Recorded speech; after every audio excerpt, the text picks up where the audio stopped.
gentlemen, what's going on? Welcome to episode 133 of the ItsObviousGaming podcast. I'm your host, Preston Pugh, and I'm joined by my two best friends, Garrett Drake. Hello, gentlemen. And Jacob Alka. Ho, ho, hello, Preston. Quite the entrance there. Yes. And great look. Thank you. I'm digging it. Did you bring that with you? I did. Yeah. Oh, wow. It was in my back pocket. You are certainly the Back most pocket. jolly of us all. Yeah. Yeah. I almost wore a Christmas sweater, but You should have. I thought it was going to be way colder than it was, but it's actually... I just realized Very this nice episode comes out on Christmas Day. It does. Oh, wow. Merry Christmas Merry to you all. Christmas Merry Christmas. to everybody. Yeah. I hope Santa brought you exactly what you wanted. In this episode of the podcast. Yes. Yes. And beyond. Yes. Gentlemen, how's your week been? Just fine. That's good. Yeah. Just played some video games and went to work. Nothing exciting. As Same usual. Here. Same here. We played some video games together. We did. For the first time In a long quite time. a while. Wow. Actually, like a substantial, amount of video games there. Absolutely. Not a match or two of Call of Duty or whatever. Mhm. What did you guys Pretty play? large chunk of time. Because I wasn't present. No, you were not. No. We So- we just 'cause you're a played loser. a few hours of GTA Online. We streamed it. Nice. It was a fun stream. We appreciate you guys joining us for that. Yeah. was Thank awesome. you to Kyle, aka Bojangles, for helping us through Our very first very- heist. yeah, our Oh, you very did a first heist. You know, we talked about doing heists way back in the day on this YouTube channel when we first started. And, GTA heists were a big deal when they first came out. And we should do some of those for some videos. Never did it, but we finally streamed one. And it was an absolute blast. It was very fun. I loved it. Very stressful. You have one team life. And if somebody dies, if you die or if you take up that life and the next person dies, you're done for. You have to start over. So it's Wow. a lot of pressure on you. Yeah, I to learned that the do. hard way because I completely underestimated the difficulty and got myself killed several times. Yeah. No, We're I'm probably sure your team appreciates it. Oh, they did. we're probably a little low level to be doing the heist, period. We don't have the best equipment, the best armor, etc. So, but we got through one. We How got through long the do they first one. take? It took us almost 3 hours. Yeah. 3 hours. I mean, we goofed around a bit at the beginning, and we died a lot. So realistically, probably could have gotten it done about an hour and a half, 2 hours maybe. But It's still a long time. Not just, the entire heist is a bunch of missions together. Like our mission was breaking into a prison and extracting a prisoner a there. guy. I didn't have any audio the entire time for Did some you reason. not? No, because I think I was telling you guys when I'm in the game and I have my audio output set to something else, I have to completely restart the game to And that takes switch a the output. lifetime. Yeah, and I'm not reloading GTA Online. I don't have another 30 minutes. So I just decided to have no sound. But so we had to extract this guy out of prison, but we had to actually go steal a prison bus. We had to go we had pretty much to prep for all of this, everything we needed, get a plane. Highlights for me, stealing the plane was cool. The bus was fun. I thought the most fun I had is when me and Preston, we were split into two different teams doing two different objectives, and Preston and I had to go to the the docks in Los Santos and go up to where those crates are on a big ship, and we had to infiltrate there, kill all the dudes, and steal a car out of a crate and drive it off of the ship, and then steal the car. That was fun. And then the prison escape was fun too, because Preston was disguised as a prisoner, which, let's be honest, his character in the game already looks like a prisoner based on the way he's dressed. He looks like a criminal. It's a little judgmental, Garrett. Yeah, well, I'm dressed in a nice fancy suit doing all these activities. And Preston has like a crooked hat and baggy pants and I everything. spent like 10 I sense minutes. some jealousy in you. I no, there's nothing to be jealous about. I spent 10 minutes trying to find a nice suit and I could not find one anywhere. So I'm probably just skipping over it and not seeing it. But yeah, I didn't want to spend an hour just trying to make my guy look fine. Well, once you get into the heist, they give you an outfit, like a ski mask and stuff, so you don't really look like your main character, which is fine. But the one that stood out for me, even though it was very short, but it was just really fun, is we had to assassinate two guys. Granted, like I said, I had no audio, so I didn't really know the full story, but I knew we had to assassinate two guys. So it led us to a rooftop. We had to climb up there, and they had silent sniper rifles for us, and we had to synchronize shooting. I missed my target. And I took him. I killed both guys. And then we had the police, scoop in, and we had to run over to their bodies and grab the suitcase they had with police, completely surrounding it. So that was pretty fun, just escaping the police, as they're chasing us. Did you get caught by the police? No. Nice. We luckily made it out alive. It was very close because we pretty much plowed through them. I jumped out, grabbed the suitcase, and we just had to, peel out. And thank God we gotta watch for their little cones. Yeah, when they're searching for you. I mean, they knew we were there. We just luckily didn't die. Didn't see you. Oh no, they saw us. Okay, we just luckily didn't die. And escaping the prison was fun when we got the guy, because we went in. I was disguised as the guard, and Preston was disguised as a prisoner. And I was hoping we could actually sneak through most of it, but they end up catching you like basically right when you get there. Mm-hmm. When you help the guy escape, you have to kill like 100 guards or something like that. And I had to kill him. Then we had to escape in a car, get to the airfield, take a plane, escape there, and it was like the slowest plane I've ever seen in my life. I have no idea how we made it out of there. Well, it's because he had already been shot by a missile. So the plane we were in was on fire. And dude, I'm not even joking. We were going like 3 miles an hour in and there. Somehow we got into the air like that. So then we jumped out and parachuted down to the beach, and I think that was the end, right? Then we got into an escape helicopter and flew off into the city. Mm-hmm. Nice. Then we got a giant sum of cash. Well, giant at least to us, not having a lot. I think it was like 80 something grand each. Well, I got 180,000. See, I saw that bonus, but I never saw that reflected, because when we went to that white screen and we were frozen, when I came back in, I only got 80. Oh, I haven't gone back in yet. I ended the game. So I don't know where that bonus went. Have you spent any of your money? Yeah, I bought a high-end apartment, 4 heists. Nice. So what do you mean 4 heists? Like you have to have a high-end apartment to have a planning room for the heists. And how much is a high-end apartment? I think the cheapest one is like 200 grand, something like that. Oh, wow, you had enough? Mm-hmm. Oh, cool. Yeah, I'd saved up a little bit before that. Gotcha. So you actually have to, the guy that's running the heist, you have to pay out, like this heist, for instance, Kyle ran it. He had to pay out 40 grand. Jeez. For just to do it. But he takes a bigger cut at the end. Okay. So it was pretty cool. He pretty much like hired us to do the heist with him, because he put all the money down to do it. That's cool. So yeah, it is really cool. I'm looking forward to getting back into that. I know, I want to do some more. Yeah, I'd like to get GTA before this sale ends. Oh yeah, it's $25 or $24. It's a steal for all the content in that game. Yeah, absolutely. Very cool. It's coming down out there. Yeah, indeed. Came out of nowhere. It's definitely not it's very somber day before Christmas Eve. It's not a white Christmas, but it's a wet Christmas. I've heard rumors there may be a white Christmas. Maybe we'll get lucky on Christmas Day. Maybe it's going to be like 40 something. Man, if we could have just I'm not sure how it's going to be at night. All that snow we had just randomly for a Christmas Day, just pushed it a little bit to Christmas. That'd have been great. Incredible. Mm-hmm. We've had one white Christmas here since I've been here. I know, I was in Florida when that happened. I don't even remember that. I don't think we even got any snow when that happened. Yeah, it was like an inch, but snow nonetheless. Yeah. Garrett, you play... Well, Jacob, we kind of talked about what we played. What'd you play? It's pretty much been an exact reflection of the last few weeks for me. I've been playing Nier. I'm on my second playthrough now. I wasn't here to talk about it last week, but I just got past... no spoilers. Yeah, no spoilers, but I'll just say Adam and Eve. Okay. Yeah, I just saw them for the first time. Okay. And still really enjoying that on my second playthrough, like I said. Been playing some more Overwatch. Really grinding the competitive season this season. I'm in gold, still trying to get better at aiming with a mouse. It's it's a learning process. But I'm really playing a lot of Moira. I think she's a lot of fun. Moira Queen. Moira.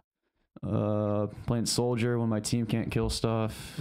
And I play some Orisa and Diva too as tanks. So I kind of just try to play what the team needs just to give us the best chance to win. I feel like that's the best way to play Overwatch, to just try to win every game. So I agree. Play what helps. Being a team player, truly. But anytime I can, I play Moira, and usually I don't have to switch off.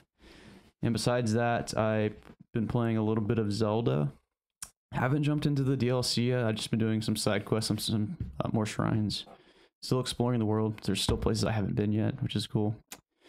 And that's about it. Haven't played a whole lot of games this week. I've been working a lot. But now I finally have the whole weekend off through Monday, so I'll be playing a lot of games this weekend. Nice. Wonderful. I hope to do the same. I really didn't get to put in any significant time into one game in particular. Yeah. I kind of bounced between a lot of stuff. Right. Which... Oh, one more thing. Mm-hmm. I downloaded Doki Doki Literature Club. I'm gonna play that probably tonight, which is a Saturday night. Okay, I have it downloaded. I'm gonna start it. Yet. Yeah, it was free. Yeah, it is free. I don't even know what that is, but I've heard the title. Yeah, it fascinates me what people say about it, so I want to play it. I haven't had it spoiled for me, but I kind of know. Yeah, I mean, I know what kind of happens, but yeah, I'm definitely interested in it. Do you know nothing about it? Other than the title and the logo, no. Okay, it might be good for you to play then. Okay, don't look at anything. Yeah, just I don't know if you have any interest in Doki Doki. It's a visual novel where it's just not what you think. Okay, but yeah. Maybe I've seen a video on this. I imagine if I saw kind of like something this, of it. I don't even want to give the comparison because it'll give it away. But I don't know if you have any interest at all. It's not long, but I've heard it's free. like 3 or 4 hours. Yeah, it's free on Steam, and it's just, especially not knowing what it's about, it's just something cool to do. So I'll keep that in mind. Yeah, if you have no time. You're just looking for something short. Or if you do have time. If you have no time, then you probably wouldn't play it. But yeah, I have that as well. And I've also been having thoughts of picking up the Batman Telltale series. Is that something I should, invest in? The first season is very good, but there's a lot of stuff out right now. Yeah. Yeah. I don't know. I've just been kind of in the mood to. If you're in the mood, watch something play out, maybe. Yeah. I don't know. I enjoyed the first season a lot. Mm-hmm.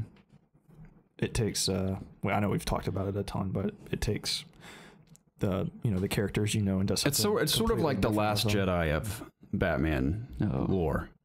In a way where it's not anything like you'd expect. They take a lot of risks with their characters. Okay. You liked it, didn't you? Yeah. Yeah. Okay. Yeah. Did you play I like all the Last of them? Jedi. Did you play all of them? I've played all of season 1. I haven't touched season 2 yet. Well, you're behind then. Yeah. You both are. For some, I don't know. I think we talked about it as well. I don't have an urge to play season 2 as much as I I was playing season 1 the day the episode came out. I was playing it. Mm-hmm. When I played, I'm going to get it on Switch. I saw that it was on there. Oh, I just like using my Switch.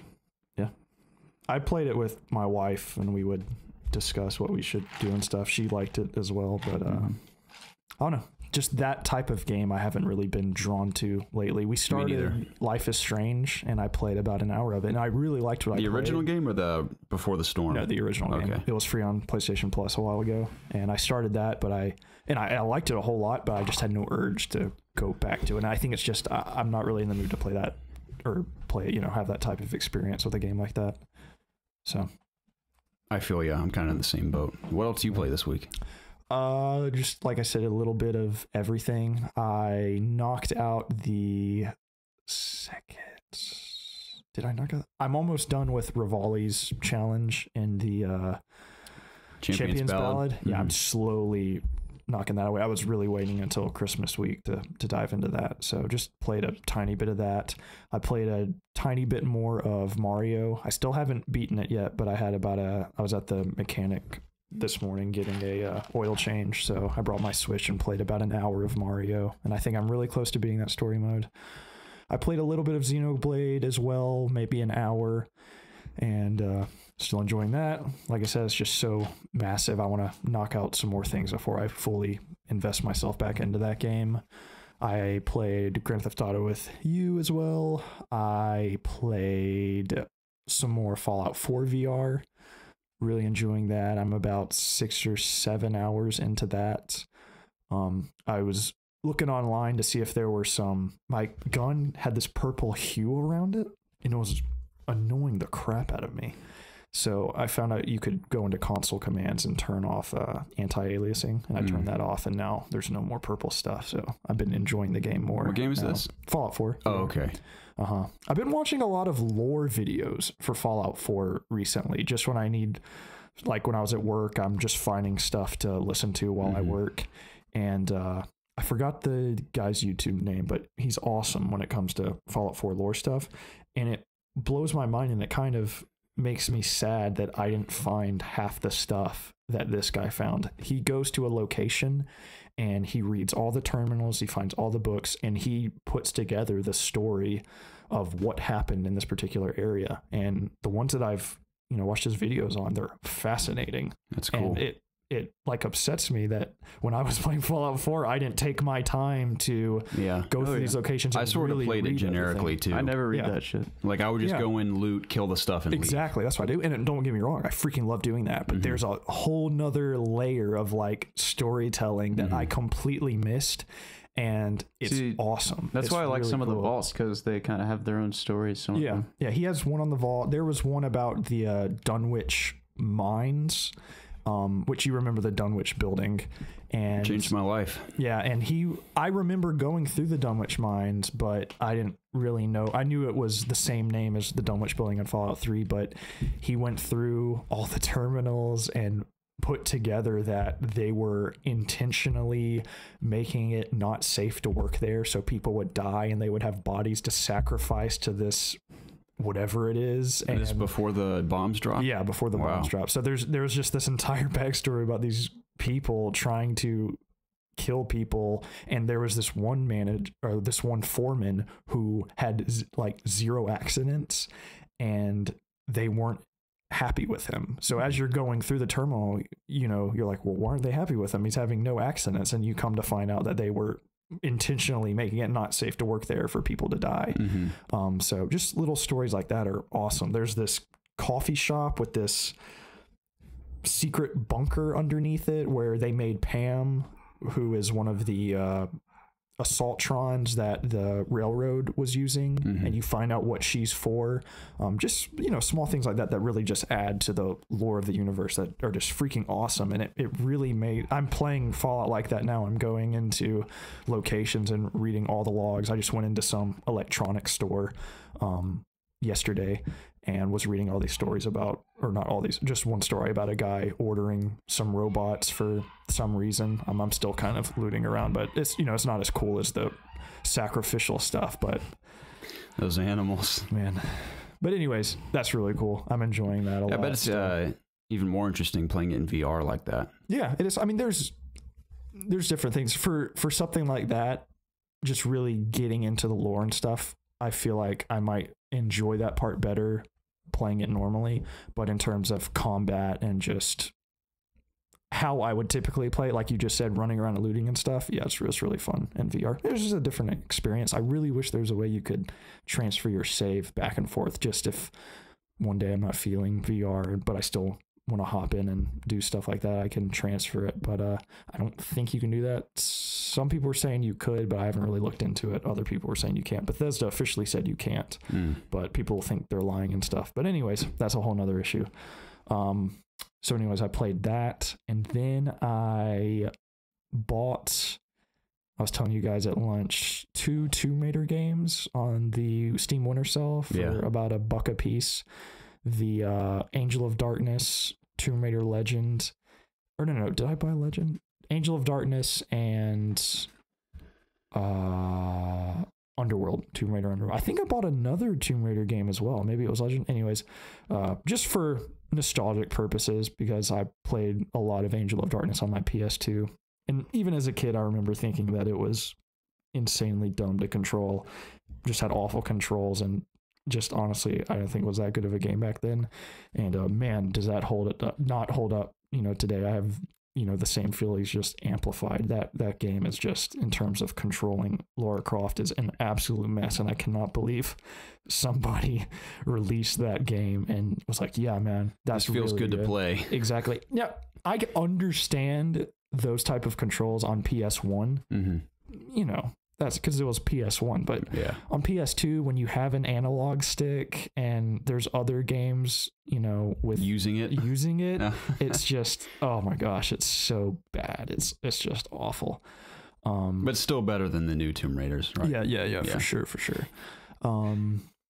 I think that's pretty much all I played. Yeah. Oh, and Nier. I played some more Nier. I'm almost done with my second playthrough. I'm really trying to just, when I have time, I'm just booting that up and playing that as much as I can. Are you enjoying how it's a different kind of playthrough? Yeah. I really like it. Yeah, it is cool. I mean, he's just like, you're kind of seeing things from different angles. Yeah, and almost. I like, not to spoil who you're even playing as. I don't think we might have even spoiled it. I don't know, but it's, you feel weaker, but you're supposed to be. Yeah. So it's just a different take on it. But you have another ability that yeah, kind of at the same time makes you overpowered kind of as well.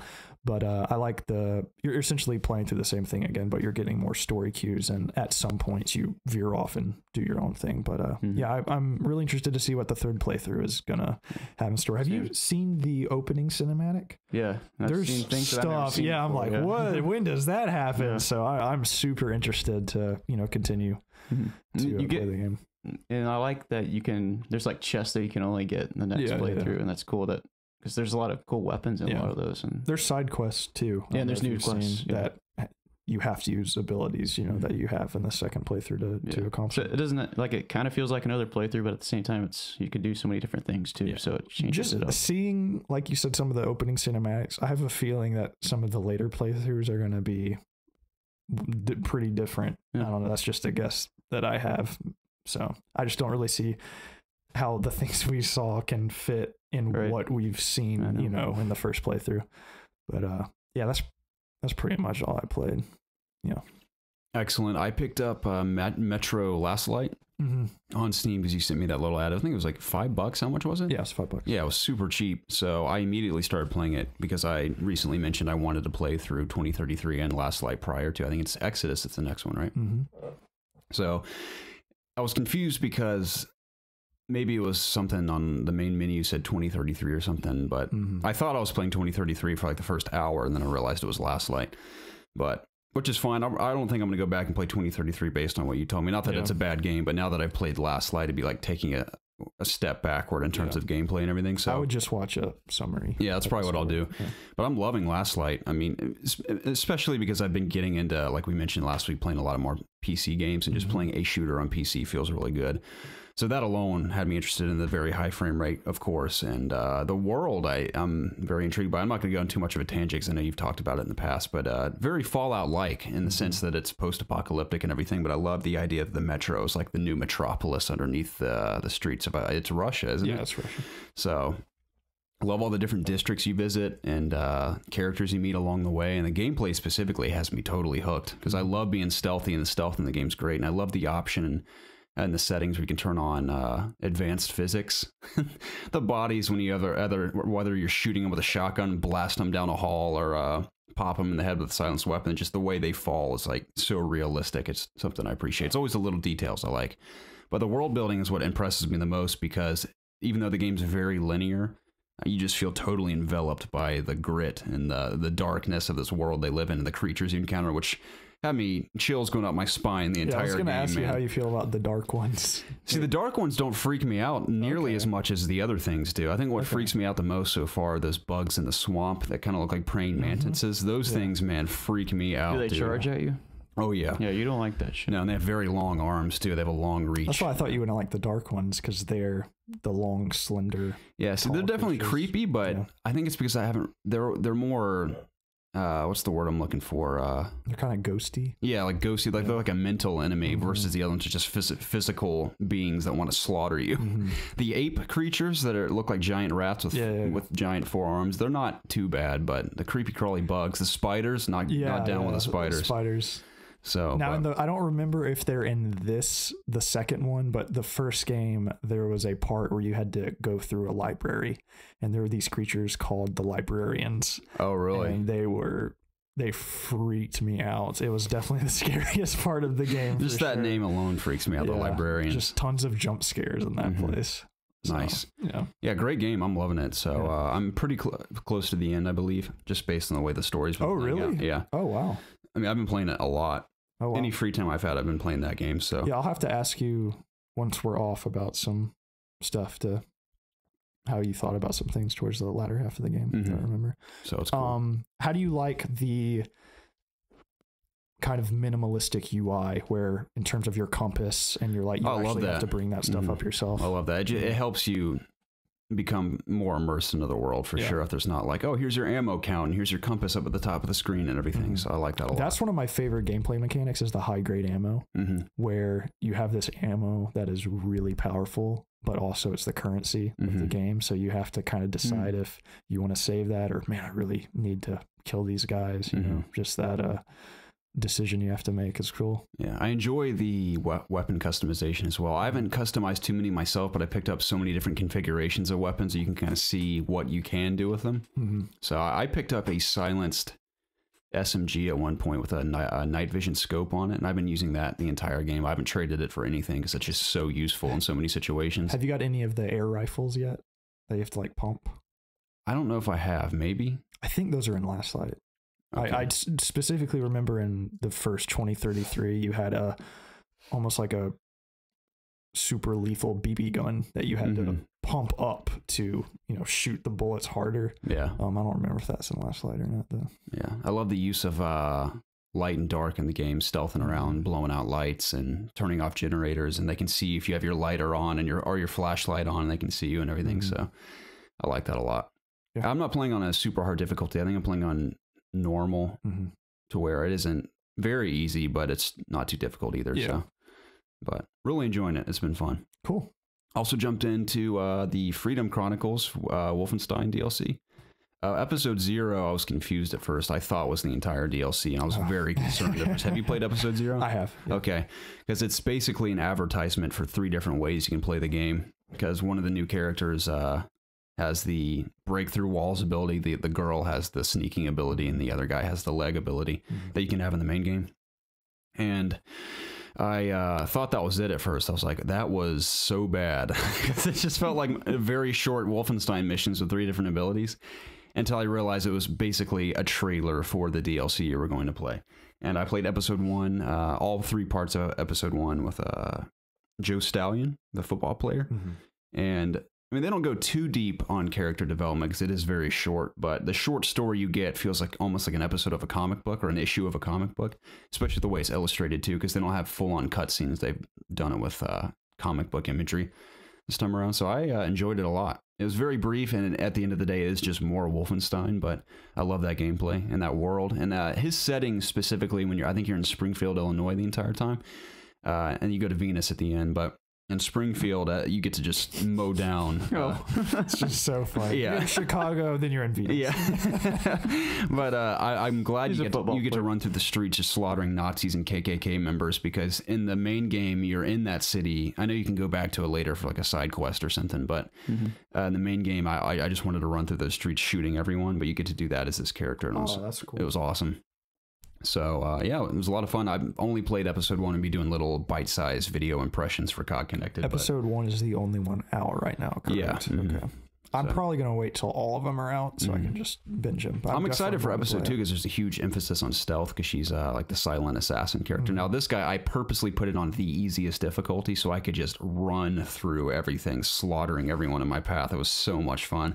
Because in the main game, I played on normal, and it was surprisingly difficult. Not to the sense where I was like, this is hard, but if you don't take cover every now and then, you will die.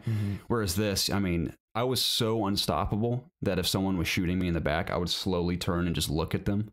And I would just slowly walk towards them and just blow them in half with a shotgun. It was so satisfying.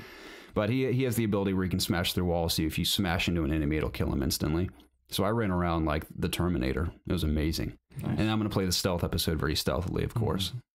The last guy is most generic. He's kind of like a general soldier with the leg ability. So I'll probably do a mixture of the 2 with him. But wanted it to be a different experience, 1 with the difficulty, and 2 just the way I played, because in the main game I had run and gun moments for sure, but I mostly played it stealthy.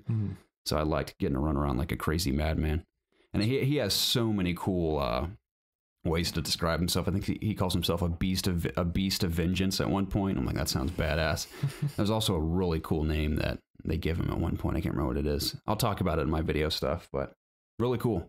Nice. It's been fun. I think that's all I played this week, aside from a little more PUBG.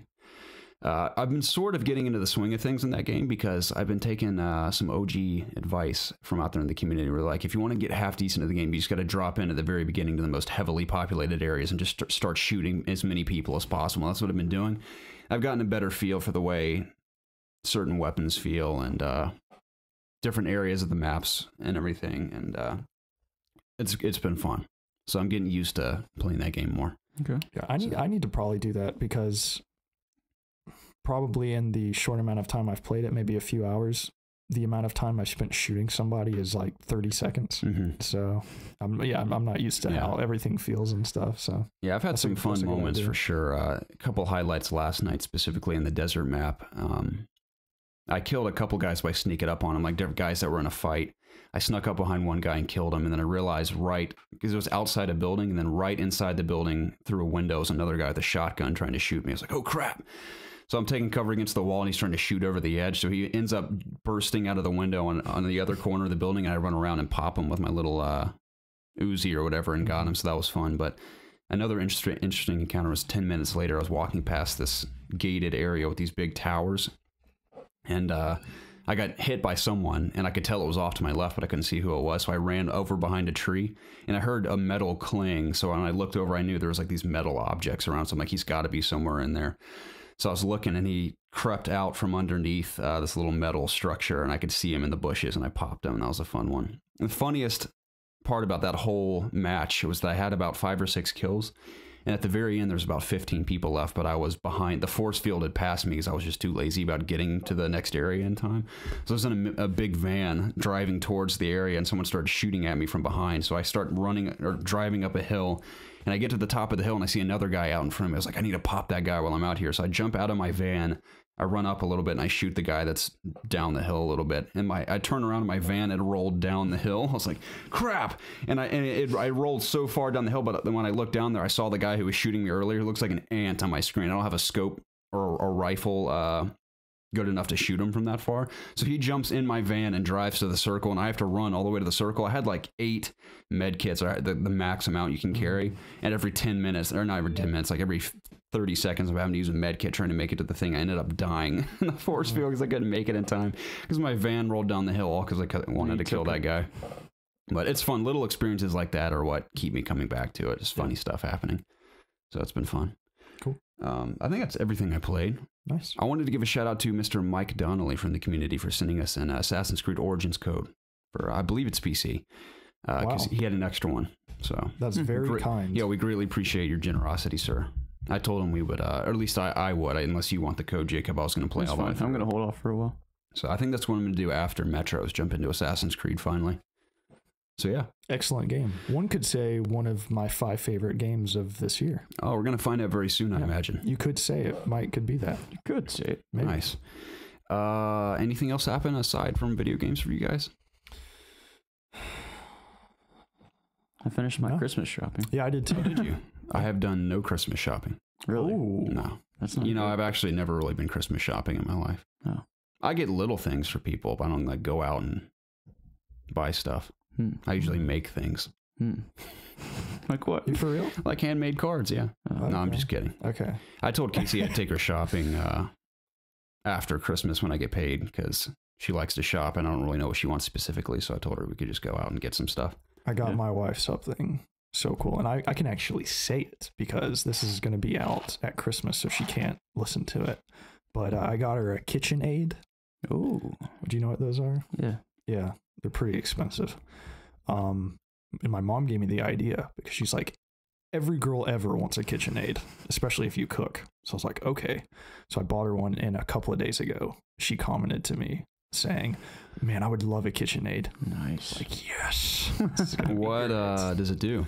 It's like a mixer thing, but you put all these attachments on them. I don't know. They're pretty cool. Nice. So I think she'll make some more peppermint bark brownies with it. She's a cooker, right? That's going to be, yeah, she loves to cook. Yeah, so she's going to love it. Yeah, it's really cool. So I'm excited to give her that. I got my sister GameCube, brand new controllers, memory card, Animal Crossing. Nice. Where'd you find that?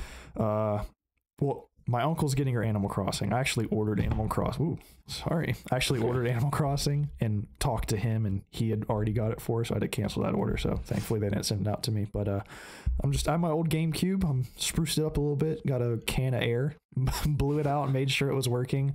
I ordered some GameCube controllers.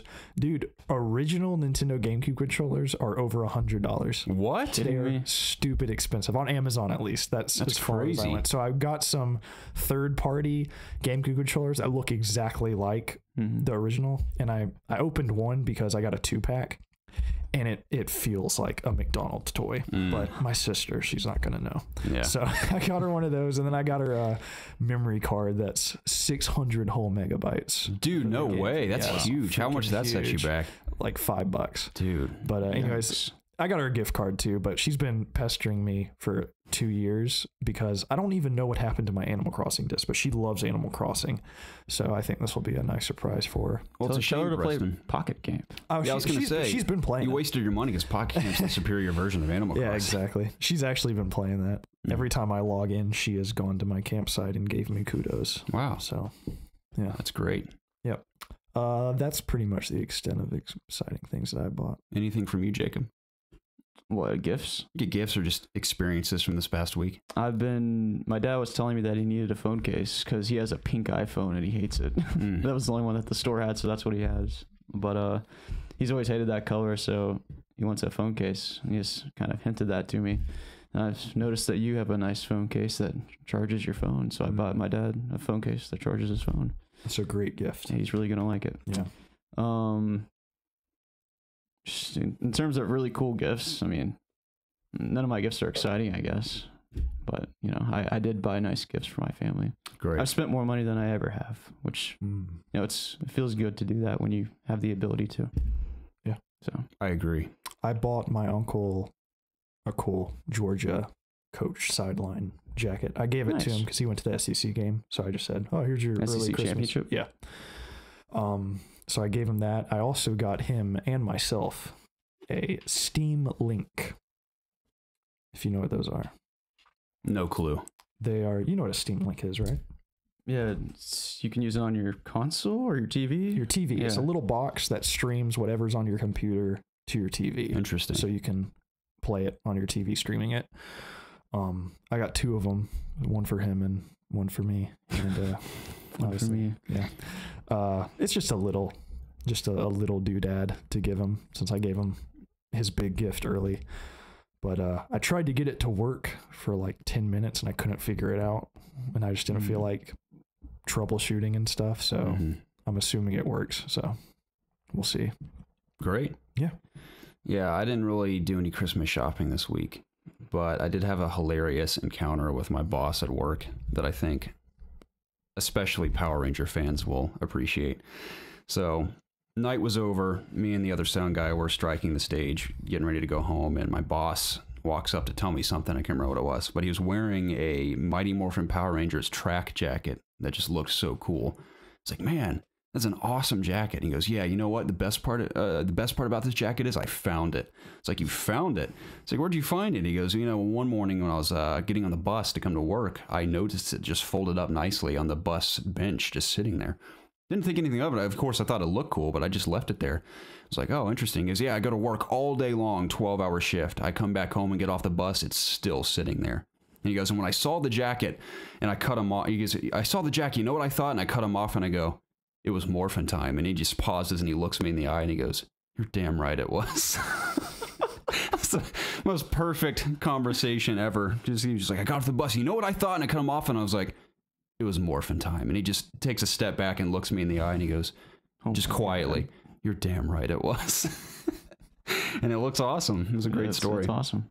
So I was like, man, I wish I could find a cool jacket like that just sitting on a bench. But yeah, it was funny. Other than that, that was the highlight of my week. Excellent. Was that little encounter. Very cool. So yeah, that's all from me though. Great. This is the It's Obvious Gaming podcast, the show where my two best friends and I get together every single week to discuss video games. Obviously, you can find all of our content, including the video version of this podcast, over at youtube.com/ItsObviousGaming. If YouTube isn't good for you, or you'd like to take us on the go, you can find this podcast weekly on iTunes, Spotify, Google Play, Audio Boom, and other podcasting services. Please check the description down below for timestamps to skip throughout the podcast, links to our social media pages, our Discord channel, PlayStation community, Xbox Club, all the things that you would ever possibly want to know to get in connect with us, to contact us. Please subscribe to the channel and be sure to like and comment down below to get involved with the It's Obvious community. Doing so helps us out tremendously, and we would forever be in your debt. With all that out of the way, hey man, what's the news? Gentlemen, the next Zelda title, the follow-up to Breath of the Wild, is currently in development, most likely in very early stages of pre-production. Wow. So I wanted to take some time to speculate on what we think they will do next with the Zelda franchise. The And Zelda also, name. in the statement, he said all production on Breath of the Wild is done. Yeah, it's over. Ceased. It is ceased and it is done. Which is a bummer. I was kind of hoping for another giant quest to use my new upgraded abilities and my Master Cycle Zero. But, oh well. See, that's why I think I need to do the DLC now before I even beat the game. That's a good idea, dude. So then seriously. I can use this. Have you done all the Divine Beasts? Yeah, I would just go ahead and do it. All right. Yeah, you probably have a lot it. more fun with the rest of the game if you had that bike and everything. I'm going to do it. Cool. I'm going to do it. I suggest it to be great. Good luck with that final boss battle, though, if you don't have a whole lot of health. And go into the final boss battle prepared, because I did not, and I had to do the most tedious things to kill him, and it took me like an hour. I didn't die. Yeah, Oh, wow. I didn't die. I just didn't realize how long of a fight it would be, and I had like 2 weapons, and one of them was half broken already. 2 weapons. So I How can't do you even have tell 2 you. weapons? I had the Master Sword and like a spear. Oh, dang. It's because I used them all on like different things. I was just lazy about getting through the DLC. I didn't hunt for food. I had no food. I had and the 2 weapons, so I had to wait for my Master Sword to recharge like 4 times in the battle. My entire inventory is Royal Guard weapons and the Master Sword. So yeah, I had cool stuff, but I blew through it all through the DLC and never replenished it because I didn't think that there might be a final boss at the end, which is obvious in a Zelda game, but didn't even think about it. So oh well, go and prepare, but it's totally worth it if you do it before beating the game. That is exciting to know that. Even though Breath of the Wild is done, and that is kind of sad, but they're already getting at the next one. And it was actually Reese Puggaschew's story on Nerd Much I was reading. She made a good point how, Breath of the Wild took quite a while to come out following Skyward Sword, but she also mentioned the death of that one gentleman in the process of Breath of the Wild's development, and a couple other things that arose in between them. So more than likely, maybe we'll get this in 4 or 5 years again. Maybe it'll be 3 years. I mean, hopefully they're using this engine. Exactly, yeah. And, that'll speed it up. So that's why I wanted to speculate based off the success and love that most people have for Breath of the Wild. What do you think they will do next? Do you think they're going to stick to the open world formula and expand upon that? Oh, yeah. Yeah. Mm-hmm. Yeah. All they need to do is I only have one big grievance with Breath of the Wild, and big is not that big, but I want Breath of the Wild with just more traditional dungeons, and I want them to somehow. I liked the Sheikah Slate. I liked having all of the abilities from the get-go, but I do really love the old school Zelda mechanic of going into a dungeon, finding the item that you need to further progress through the dungeon. I love that. And Zelda has slowly been weaning away from that, as the games have been coming out. The first one I really noticed it in was A Link Between Worlds, where you actually had to go to Purple Bunny Man to buy, a specific weapon or rent it from him that you needed to either get to a dungeon or progress through a dungeon and stuff. So I would love for them to kind of take it back to that. Now, how can you do that in an open world, without having a linear path of going from dungeon to dungeon? I'm not sure. I don't know if that is really feasible or something that they even want to do, because like I said, they've been kind of getting away from that, so it's probably not going to happen. I would love that, but at least I would like some classic traditional Zelda dungeons. But man, besides that, I know some people had issues with the weapon degrading system. I really like that system. I loved not just relying on one weapon the entire time. I loved the loot hunt of tracking down different weapons and actually become excited every time I actually found a good weapon, because I knew that I wasn't going to be able to hang on to it forever. So I'm not really sure how I would feel if they completely took that away. If they took that away, I would like there to be something to replace it in terms of something that I was constantly on the hunt for. So yeah, I don't know. Maybe, I don't know. I haven't really thought about this in depth. I'd like to see Hyrule in a better time, not completely, destroyed. I'd like to see more villages pop up, maybe I don't know, not so, destroyed, if that makes sense. Even though there's a lot of beauty in Breath of the Wild, you can see all the destruction around the world. Yeah. In addition to some nice little towns and everything, but yeah, I'd like to see that too. It's another good question is, how every Zelda title kind of has, I wouldn't call it a gimmick, but a story element that's different from the others. Most obvious with Breath of the Wild is the scientific / technology approach with the Sheikah Slate and all the divine beasts and everything. So what would you like to see them do next in terms of that idea? Because the Sheikah Slate is almost like a piece of technology. Yeah. And they all have their magical elements throughout all the games, but there's always that one thing that makes it unique like that. Yeah. I mean, I know you didn't play Skyward Sword, but I'm trying to remember exactly what it was, but there was a certain area of Skyward Sword where there was a group of robot people, and the mechanic of that particular world was that you were going back in and out of time, and you were in an age of technology and then an age of, just how everything was. So it's like they kind of took a step into the, waters of this type of technology, and they, really went into it with this game. So yeah, I that's what I'm interested in seeing, if they are going to continue along down the path of all this ancient technology. I like it a lot. But I would also maybe like to see a more traditional style Zelda, kind of more like a Twilight Princess-y open world game, maybe different art style. That's the thing that Zelda has, since Skyward Sword had a particular art style and Breath of the Wild is similar. But I would like for them to do another art style as well, just to make it feel different, and maybe not do any of the Sheikah stuff. I feel you. I like the Sheikah Slate, especially considering I've only played a handful of Zelda games, so it was cool for me. And granted, it is my nostalgia coming out as well, because I love the earlier games so much, but I'm completely on board with the new direction as well. Yeah, I would like to see classic Zelda dungeons too, just based off the ones I enjoyed from Ocarina of Time. But at the same time, because I wondered that when you first get all the Sheikah abilities at the beginning of the game, I was like, oh, I was certain I would have to acquire these throughout the game at first.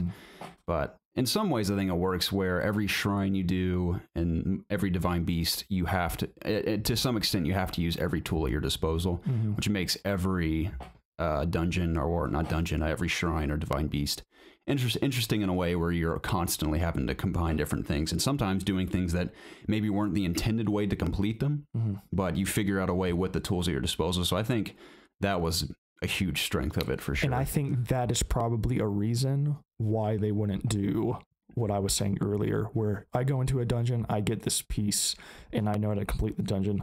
Imagine going into a shrine, if shrines are in the next one, and you're just bashing your head against the wall because you can't figure out how to do a particular puzzle, and it's finally just like, oh, I don't have this item, so I have to wait until I get this item, then I can come back to the shrine. That's what was really cool about Breath of the Wild, is no matter where you were, there's always a way. I can do this. I have all the tools in the game to complete this puzzle, so I'm just not thinking correctly.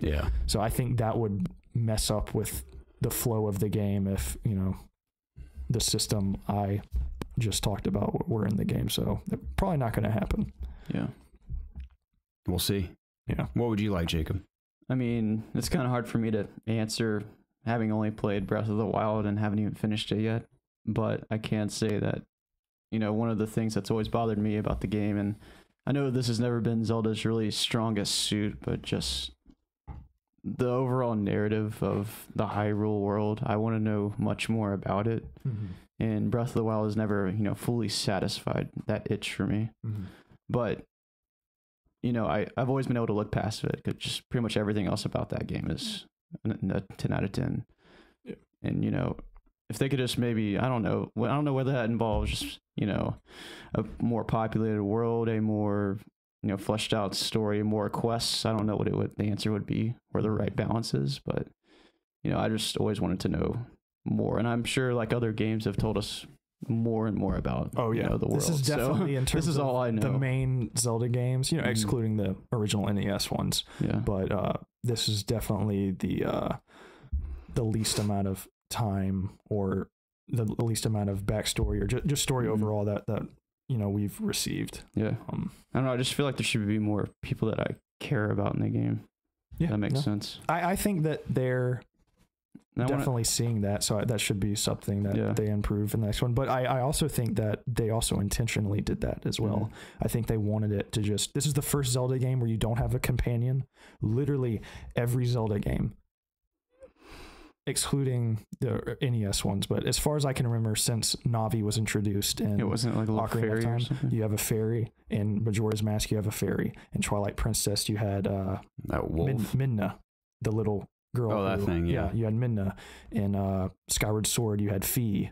In Wind Waker, you had the boat, the Red Lions guy. So they typically have a companion that accompanies you through this. Well, this game Your horse is your companion. Yeah, this game you do have a companion. It's just your Now it's a Sheikah slave. badass Doesn't dirt scooter doesn't now. communicate Yeah, with you. but it's just like, I think that they wanted you to feel alone and just in the wild in this game. And I think that they might have purposely, that it's like the story is completely optional in this game. I think they really wanted it to be everything is your choice in this game.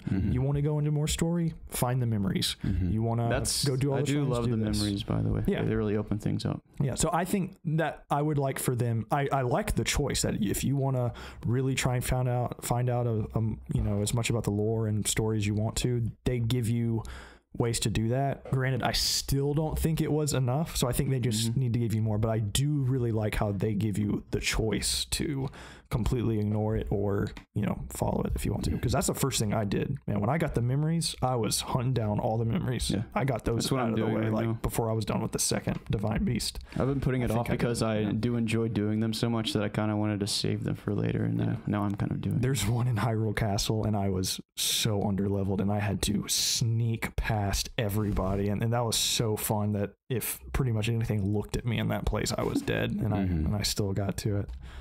But I haven't been there yet. Yeah, there's one pretty decently hidden that took me like a few hours, I think, to find it, because like I said, I couldn't just run around. I had to sneak everywhere. But, and even though it'd be practically impossible to beat Ganon right out the gate, if you when you start the game run all the way to Ganon in the castle, if you can even manage to get in there in one piece, I mean, you would die in one hit easily. I think people have done it. That's amazing. Yeah, I want to see that. I'm going to go on YouTube and see that. But I like that you can actually do that. Yeah, I would like the bosses to be more classically Zelda as well. I really love the bosses and the older ones that there are mechanics to it. They're not just hit them as much as you can until they're dead. Some of the bosses, the blights, there are mechanics, but you can just get through them by shooting a billion arrows. I learned that in the DLC video Jacob and I did when I had nothing but my lightning ability to use. We used that over and over again until it died. And because in the DLC it makes you fight these bosses again with a limited inventory. You actually have to do some things that I had to do some things that I didn't even think about doing, because like I said, I was just shooting with arrows the entire time. Yeah, that's fine, but I would like more, mechanics to boss fights as well. That would be cool. I was waiting the entire game for a tennis section. Oh, yeah? Yeah, every single boss that shot something at me, I was like, this is it. Never would be. It hurt me every time. Yeah. So, oh well. Yeah, I didn't even think about that. Yeah, for the most part, every Zelda game has that, as far as I can remember, at least. I think Skyward Sword had it. I don't remember. I don't think Majora's Mask had it, so I'm wrong. Anyways, yeah, that's what's so exciting, is that there is just the thought of a new Zelda game in the future is just so freaking exciting.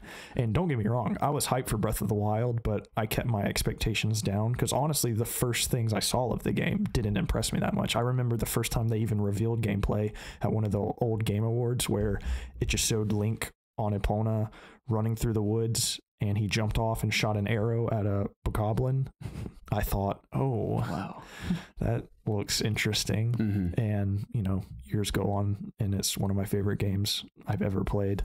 So my expectations are really high now in terms of the sequel, and I don't have anything to worry about. I don't think Nintendo's just absolutely killing it right now. So I'm sure it'll be just as good as this one.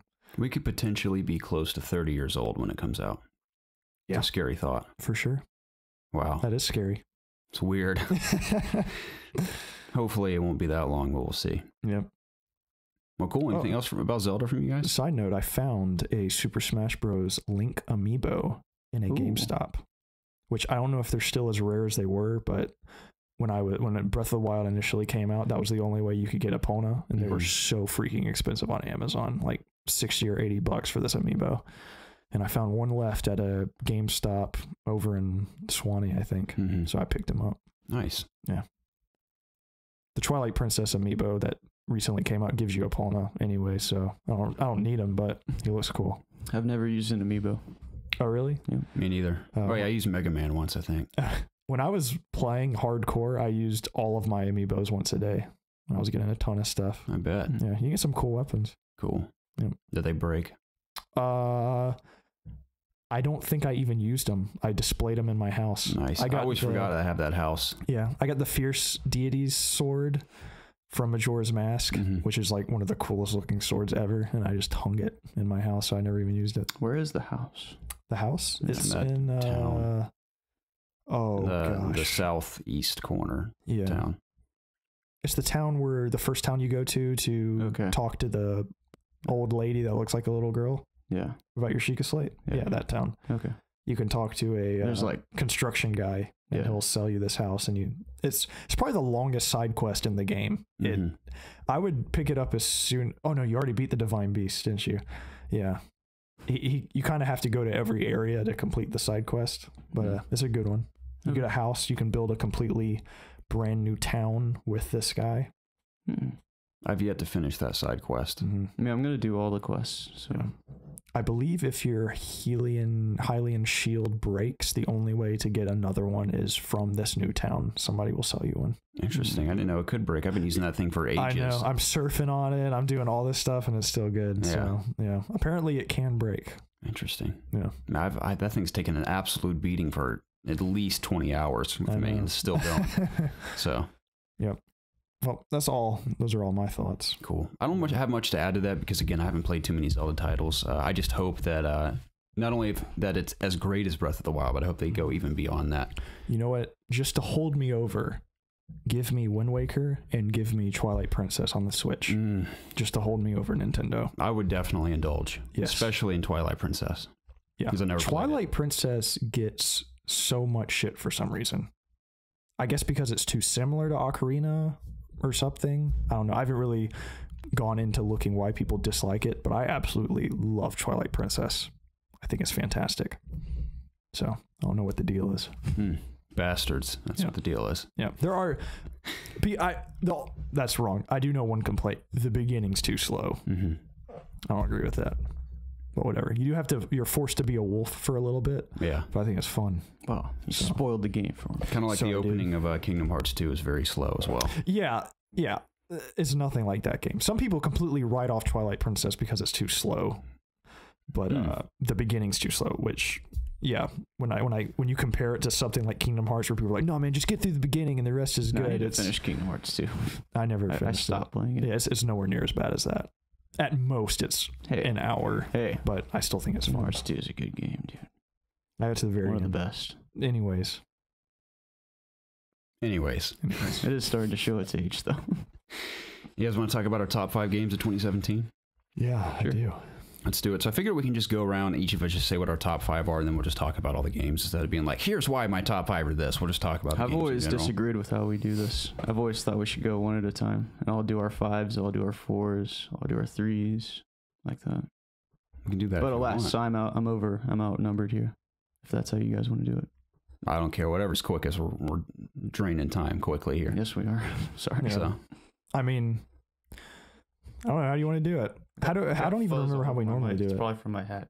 I don't know. Why don't we just say what our top 5 is and just talk about it? Yeah, that's what I was thinking. It's not a big deal. So, all right. You want to go first? Sure. Okay. So I stuck to my guns with this one. My top 5 in this order from, and this isn't like best to worst, but what I would say my top 1 to 5, like 1 being my favorite and downward. Horizon Zero Dawn, Zelda Breath of the Wild, Wolfenstein 2: The New Colossus, Resident Evil 7 Biohazard, and Mario Odyssey. Funny thing about Mario Odyssey, dude, I like keep forgetting that game exists, even though I really enjoy it. I do too. Last night, my number 5, I couldn't think of it. I was like, what the hell else came out this year? And you knew something was missing. And I couldn't think of it, so I was like, I guess I'll just throw PUBG on there since it's in 1.0 now, and I've had fun with that. And then 2 hours later, I saw Mario's case. I was like, oh yeah, that came out this year. And then even at lunch today, Preston was like, I just fought the big dragon in Mario. I was like, big dragon? I was like, what are you talking about? I was like, oh yeah, it's like I forgot so much stuff from that game. But Mario Odyssey is my number 5. But yeah, hopefully people have played it by now. That's not that big of a spoiler. Yeah, not really. I know this is completely out of nowhere, but I got a SNES Classic this week too. I forgot about that. What have you played on it? A Link to the Past, Mega Man X, Donkey Kong Country, and Super Metroid. I never played Super Metroid is the only one I never played. So yeah. How's Donkey Kong Country? It's fun. I've never played it. It's classic in my eyes. I'm definitely going to finish A Link to the Past and Mega Man X. Those games are freaking incredible. I'm so excited for Mega Man on the Switch. Yeah. I want to play them. Me too. Anyways, I guess I'll go from 5 to 1. Okay. My number 5 is Assassin's Creed Origins. Really? Yes. It is. A lot of people love that game. It blew my I'm not going to talk about it anymore. I've talked about it so much, but it blew my expectations out of the water. I know I've said that a million times on here. So you're back on the Creed. I am back on the Creed train. I cannot wait to see what they do next. I'm very excited. I hope they take another year off. Do you think they will, or do you think they'll just kind of crank another one out? Knowing Ubisoft, dude, they're going to crank out another one next year. I don't know. They just delayed a bunch of stuff too. They just delayed Far Cry, and they delayed the unannounced game, and then they delayed what's that other game? Yeah, The Crew. I don't know. It seems like they're taking some time. I mean, they're killing it, dude. Ubisoft's putting out some killer games. I think especially now that that company's been trying to buy him for so long, I think they're really trying hard to take extra care with all their titles. So yeah. I don't know. Assassin's Creed was fantastic. It was honestly between that and Resident Evil 7. And I don't get me wrong, I love Resident Evil 7, but I think Assassin's Creed just surprised me more. And I just, it was a longer game and I was more invested in the story than I was with Resident Evil 7. But I definitely need to go back and play the new DLC for 7. The new Zoe one that concludes her story, and the Not a Hero. Not a Hero's out now, right? It'd be fun to do that in VR. That's going to be our next little video series. I bought the seasons. I was about to buy it on PC just so I could play all that stuff, but I already bought the seasons pass for PS4, so I just need to. I think my uncle borrowed my copy, so I just need to get it. That's the only way to play it in VR too. Yeah, exactly. So, anyways, this is my number 5. Number 4 is Wolfenstein 2. Yes. Number 3 is Persona 4. This was the Persona hardest. 4? 5. My bad.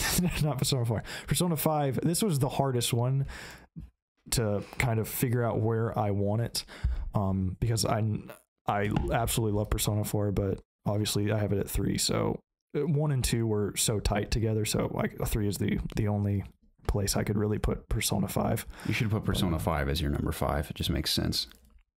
No, I love Persona 5 more than 4 and 5. I mean, as much as I love Wolfenstein 2, Persona 5 just, it has that it factor, man. I just love the graphics and the music and the gameplay and the characters. I just love that game so much. Just even my PlayStation screen is of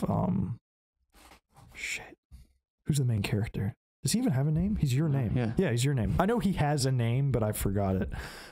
Just him with the music that plays when you're in Tokyo. You know what I'm talking about. Yeah, and I just love that soundtrack. Is that the that one. Yeah. That just that song gives me good vibes of just running around. The lady cues in. I just remembered that my character's name was Minotaur Jones divided by #7. Is that why you never finished it? Because you didn't take it seriously? Yeah. You just joked around here. I love the 23 hours I spent in that game. I was on the 4th, what do they call them? Not temples. Palace, that's what it was. You got to the 4th in 23 hours? Yeah, I was blazing, man. Jeez. I'm not deep into it. I'm at the very beginning of it, but that's where I ended up stopping. There's so many palaces in that game. Yeah. I am honestly shocked that I platinumed this game. I'm shocked at how big that game actually is. Yeah, because this game is just a turn-based massive RPG. Typically isn't something that I'm into for the most part, and this game just completely took over my life, and I just was obsessed with it. I had Google spreadsheets up about what things that were happening on each day. Dude, I was so into it. You're an insane man. I know. I loved it so much. I could never bring myself to do that. That's the thing. I wasn't doing it as a chore. I was having fun. I loved it. I loved every second of playing that game. Anyways, when I'm in my 40s, we'll get Persona 6 maybe. Yeah. So I look forward to that. Anyways, number 2 is Horizon Zero Dawn. Fantastic game, obviously, but not as fantastic as Battlefront 2, which is my number 1 game. Amen, brother. Amen. I just love the microtransactions. It just really got me. It got me so invested in the game because the money that I'm putting into it is I have a connection with the money because I work so much. So I grow to love this money. And as I give it to Battlefront 2, it just builds my relationship with it. It really gives you the opportunity to just buy everything you want so that you don't even have to play it. Yeah. It's really cool. Yeah. Because I can get anything that I want and I have it and I don't have to play the game. It pissed me off that they took that away from me. They took that feature away from me. Because a bunch of crying bitches had to complain about it. So now I can't give them any more of my money. It's ridiculous. And it pisses me off. Why you got to complain so much? They just want to take your money and give you something good in return. I don't know why you would complain about that. So I was looking at stock prices. Sorry to interrupt you. I was just curious about stock prices of video game publishers and stuff. And I didn't realize EA was bigger than Activision. I thought it was the other way around. Oh, really? But EA stock's like over 100 per share, and Activision's is only like 60 something. So I guess that's what happens when you put out the best games. Yeah. So yeah, that's my number 1. Jacob, what about you? My number 5. What is my number 5? Shit. I need to think this through for a second. My number 1 is Breath of the Wild. Yes. Sorry. Go ahead. That was a good rant, though. Thank you. Number 5, I think it's gonna be Nier Automata for me. Whoa! Yeah, dude, it's a very unique game. I think it's a game that everyone should play through at least once. It's not too long of a game. It's a very fun game. I remember when me and Garrett played through the demo way back in March, I think, or it was earlier than that, wasn't it? Because it came out in March. It's probably like January or something, but we did that video and I was just very indifferent on the game. I was like, this looks kind of fun, but it's very weird. It has all these different camera angles. I didn't really know how it... Brown. Yeah, it's very bland. I mean, the game it's not the best looking game. It's very bland, but I think there's just other things about the game that make it, that not matter that much. And the combat's one of those things. There's so many different weapons that I'm finding out that you can use, and then they just have different animations, different fighting styles. Each playthrough you do, it changes. It tells the story differently. You use different characters. The side quests are engaging. There's just so many great things about Nier, and I really enjoyed it. Number 4 is Mario Odyssey. At one point I thought this was going to be my game of the year this year after, just playing it. But after I've been sitting on it for a while, Mario's great. Everyone loves Mario for the most part, but I don't know. It wasn't... it was fun while I played it, but I don't really find myself like you thinking about it that often or wanting to go back to it really right now. And I think that's kind of why it's lower on my list. Number 3 is... So here's where it got hard for me. I was struggling between these 3 because any one of these 3 games could have been my game of the year. So it's been kind of hard to kind of nail down which one I really like the most. But my number 3 is going to be also Persona 5. This has probably been one of the most unique games I've ever played in Persona 5. It's very stylistic, like you said. The combat's a lot of fun. There's lots of different personas you can get really invested to.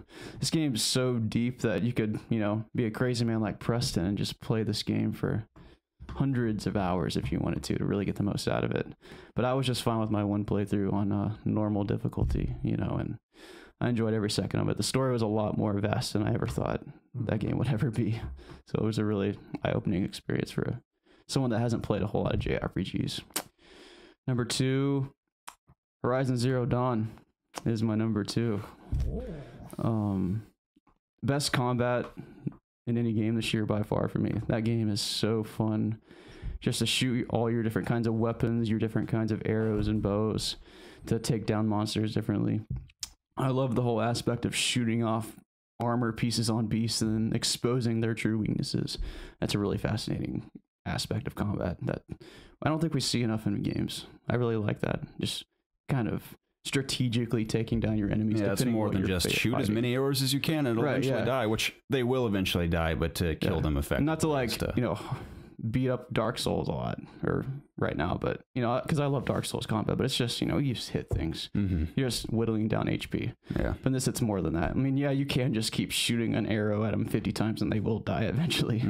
But you know, if you want to, you know, mix things up and make things interesting or do things more efficiently, you know, this game is for you. And there's lots of different ways, lots of different kinds of machines to do that for, and lots of different ways you can do it. And this game, I think, had, for me, a lot of people kind of don't think the narrative in this game is that great, but I really love Horizon's narrative.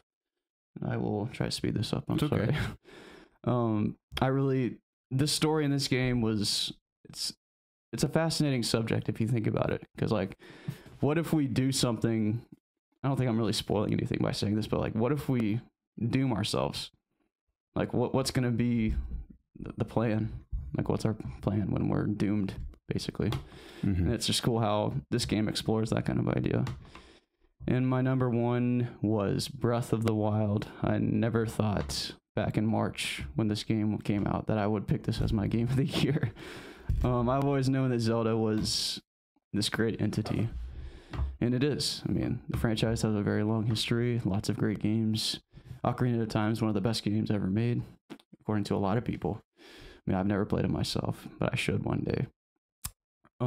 It's not as good as Battlefront 2, but it's pretty good. Right, yeah. It's hard to beat Battlefront. Hopefully, you'll be able to play it on the Switch one day. Yeah, I'd like to. But in all fairness, this was the only game this year that gave me a very happy...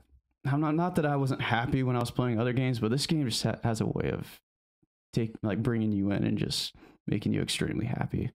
I don't know whether it's probably just a combination of the music, the world, the fairies. Don't forget the fairies, dude. And the horses. Just how the game feels and plays. It's just, you can do anything you want. You can go anywhere. Nothing's holding you back. Like, I'll be trying to get off the game one night and I can't even get off because I see something over in the distance. I'm like, I'm just gonna go over there real quick and I'll save after I do that. Then I'm led to this tunnel or something. Or not. There's no is there caves in this game? Yeah. Are there really? Yeah. I mean, there's any caves. They're like shrines, little cave. Yeah, shrines. There's not like caves. a massive. You can blow holes in mountains and find caves. Okay. Well, yeah, you know, I just see something off in the distance and I'll want to go do it, and you know, it'll lead to a quest, and next thing I know, it's been like 2 hours and I like way past my bedtime, but I don't care because I'm just having so much fun in the game. And the grading weapon system has kind of grown on me because it's kind of made me realize that I would have never used all these different kinds of weapons if I was just using the Master Sword the whole time, you know. And it's just cool to, I mean, yeah, sometimes the treasures do feel like I don't really need them, but it's just cool to have that chance of finding something really cool that I've never used before. And I mean, I haven't even beat the game or played the DLC yet, and I'm still like, this game is just really, you know, struck me as it's a very great game and it deserves all the praise it's getting. And I cannot wait for the next one. It's interesting. Or if, you know, I'd really love to play an older one on my Switch. You know, it's probably only a matter of time with those because they're just so beloved. So many people would still play them. I may even replay Ocarina of Time on Switch. It was one thing to play it on the 2DS, but on Switch, I bet it'd be amazing. Give me some more. I really want you to play Twilight Princess. Oh, if it comes to Switch, I will play it. I would just weep tears of joy if that came to Switch. Literally weep. Yeah. Here's a little side question. What game did you guys play the most this year? If you had to think about it. Just in terms of hours played. Hours of Zelda. I think Zelda. Yeah, Zelda for me too. I put 150 or 60 something hours into Zelda. Yeah. Persona's very close to that. Yeah, I don't know. It might be neck and neck, Zelda and Persona. But yeah, I remember playing Zelda more for some reason. Because I think I played Zelda more throughout the year as opposed to Persona. I had like a month where that's all I played. I think that I've played either Persona 5 the most, Skyrim. But here's the problem with Skyrim. I played it like the end of last year into this year. So I guess that wouldn't count. But then Overwatch. I'm still playing a ton of Overwatch this year. I've probably at least put in over 100 That's hours. a real number one. Yeah, I mean, if I could give Overwatch my game of the year, I would. I'm not lying. I love Overwatch, but... Oh, I forgot to even say, I beat Battlefront's campaign. Speaking of Battlefront. You haven't beat it yet? No. You just did? I just beat it. And Yeah. It was whatever. Yeah, it was just okay. It's right? whatever. Yeah. I haven't played the DLC story mission yet. Me neither. But I liked the ending, just what you do. Mm-hmm. I really liked playing as that person. It was fun. Yeah. But Yeah. I don't remember what I was talking about. Well, the interesting thing about Zelda and Horizon, why I stuck to my guns on Horizon, is because in a lot of ways, and this isn't a cop-out, I truly believe this, I think in a lot of ways they equal each other out, where Zelda's world is the superior, in terms of gameplay, Zelda's world is vastly superior to Horizon's. Because there's just, I know people say, oh, it's empty. Some people say that, but there is something to discover around every corner if you go looking for it. And like we've been talking for this entire year, we've said that, you know, the Sheikah Slate opens so many doors to creativity in that game, which I thoroughly enjoyed. So It's something I didn't know I wanted. Yeah. I don't, the emptiness doesn't make sense to me, because of course there's going to be spaces between. Right. There can't just be things like piled on top like of each people other. everywhere and But everything. The Witcher would argue against that. But even that, it was just like, oh, there's an enemy's nest here, which Zelda has that. There's constantly chests and stuff where you can go take out enemies. But just like you were talking about, I vividly remember one night I was in a hotel room at work, and I was like, I have to go to bed. I have to be up at, before God tomorrow. And I saw this giant snowball. And I was like, what is that? Yeah. What is that snowball doing there?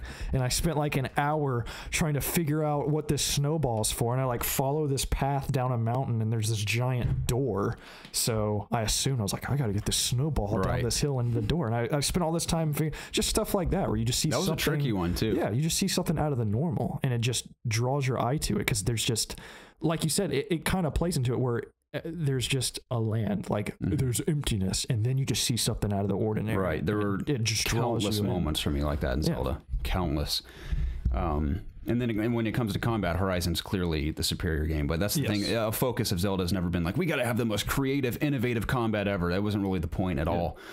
But and then the story for Horizon did it for me over Zelda as well, which is not a mark against Zelda. I mean, again, like we described earlier, it really wasn't about forcing the narrative down your throat, where Horizon was very much about telling you exactly what happens in the game. Some of it's kind of left up into interpretation, but Zelda is very much, not only is it your own story you're kind of crafting, but if you want more lore and narrative, you can go looking for it. So there's different goals completely, but Horizon's story and combat did it for me. Now, graphically, I don't think it's totally fair to compare the two either, because Zelda is not only isn't on the not inferior, but in terms of power, the inferior console. But there's also very specific art style to Zelda that I think that game, in its own way, looks gorgeous. I mean, it's breathtaking the way it looks, especially running on the Switch. It's amazing. Whereas Horizon is, to an extent, almost photorealistic, and I also liked the originality of an apocalyptic world being just beautiful. It was so gorgeous.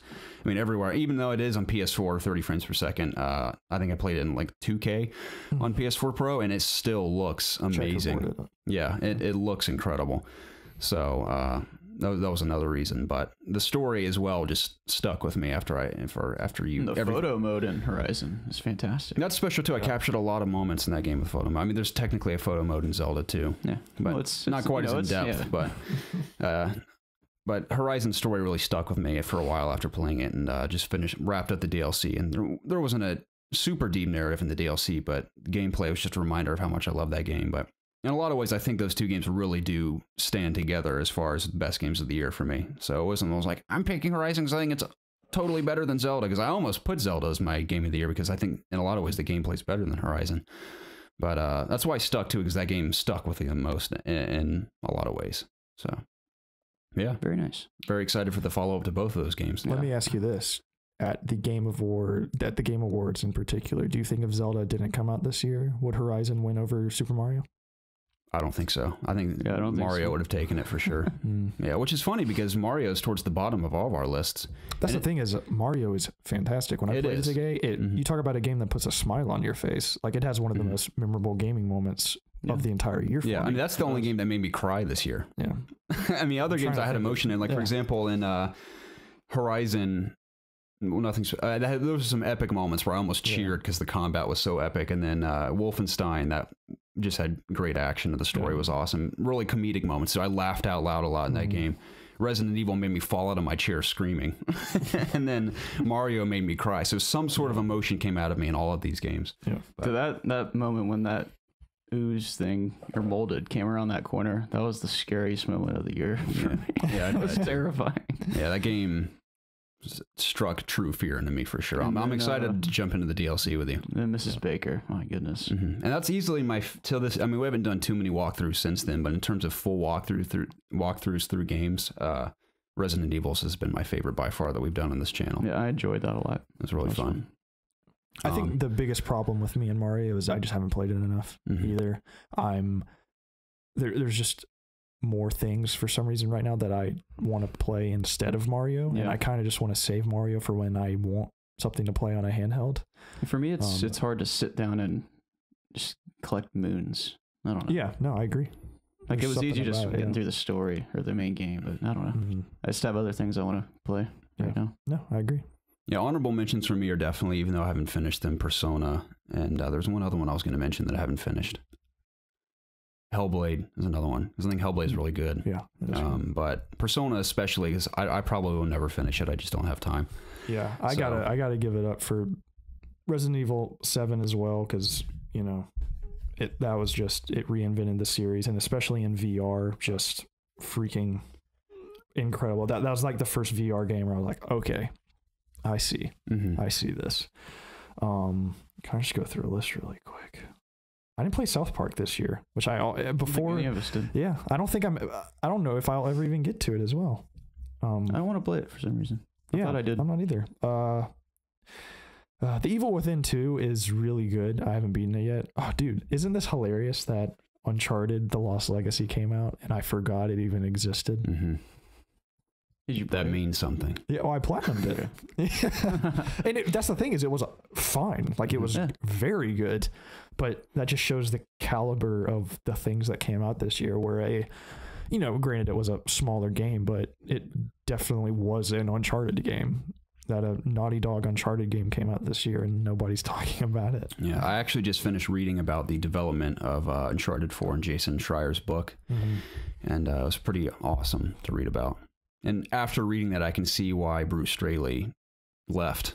It's like, I don't blame the guy.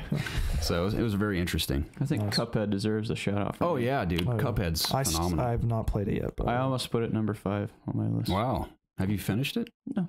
Oh. See, I think it's a really fantastic game. That's a honorable mention for me too. So it took a lot of work to make that game, and I appreciate it. I'll give Shadow of War a shout out before it got ridiculously grindy. It's a really fun game. How about a quick, we can do more of this stuff maybe next week leading into the new year, but we could talk about some disappointments we may have had. I mean, there's some pretty major disappointments for me this year, specifically Battlefront 2 as a whole. It's a disappointment. Call of Duty's campaign is a bit of a disappointment. Had a couple good moments. But you people out there that are just sucking World War II's campaign off, where y'all need to go play Infinite Warfare, because that game got way superior, way better campaign. Y'all need to play that. If y'all think this campaign is like, the return of Call of Duty, y'all need to go back to last year's. I didn't totally dislike the campaign. I thought it was just a very generic World War II story. D-Day, talk about the most disappointing moments of my life was Call of Duty's D-Day mission. Yeah. We've been waiting 15 years for that mission to return. Awful. It was a disappointment. Just disappointing. Also, what was another one? It was huge. When we started talking about Call of Duty, it threw me off.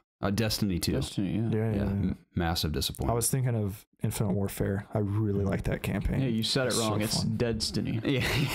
It's funny because the first 20 or so hours of Destiny 2, like when you get through the main campaign and you haven't leveled up all the way, I'm like, this is great. It's incredible. And everyone gave it pretty solid reviews. And then when you get past all that, especially where they're at now, it's Would you give it a 10 out of 10 or something? No, I gave it an 88. 8.8. So out of 10. Yeah, once you get everything and I think you the want, first portion of the game deserves that. I think it's that good, but everything beyond that is crap. yeah, they didn't do a good job of maintaining it or catering to the hardcore, which is a big problem. Shame, making a lot of poor decisions these days too. Yep. Oh, Those poor souls. I mean, they've brought it upon themselves. I hope like with Battlefront, the market kind of proves it to them that people aren't happy with this. Yeah. I mean, I'm not buying the DLC. I already did. Oh no, I have not bought. I mean, I have the DLC, but Mhm. I will not be playing any more of it Yeah. because I just don't care. I mean, I played mostly all of it at Yeah. Bungie. But Hopefully, a lot of people or less people bought this DLC than like the Dark Below or something. Just so clearly they're getting the message from fans, but I really hope they're also getting the message financially as well. I think they are. So, because man, that's a whole nother. We've talked about it ad nauseum, but it's absolutely mind blowing that some of these problems are happening with a franchise that makes this much money and is this big and has this many players, into it. It's absolutely mind blowing and kind of insulting in a way too, just for like hardcore Destiny players. It's just, man, it's like every time I open up YouTube, there's this giant YouTube Destiny channel that's like, I'm done. Like that's his channel. It's just like, how did you do this? These people were defending all the shit parts of Destiny for years, and you've finally done it to them. Like, I feel bad for the YouTubers, especially that their audience expects them to do Destiny content exclusively. And at this point, I'd be like, I can't do this anymore. We got to do something. We got to revolutionize this. It's weird because I do follow a lot of Destiny YouTubers, and almost every video now is just negative. It's like not even fun to watch anymore. Yeah. So. Such a shame.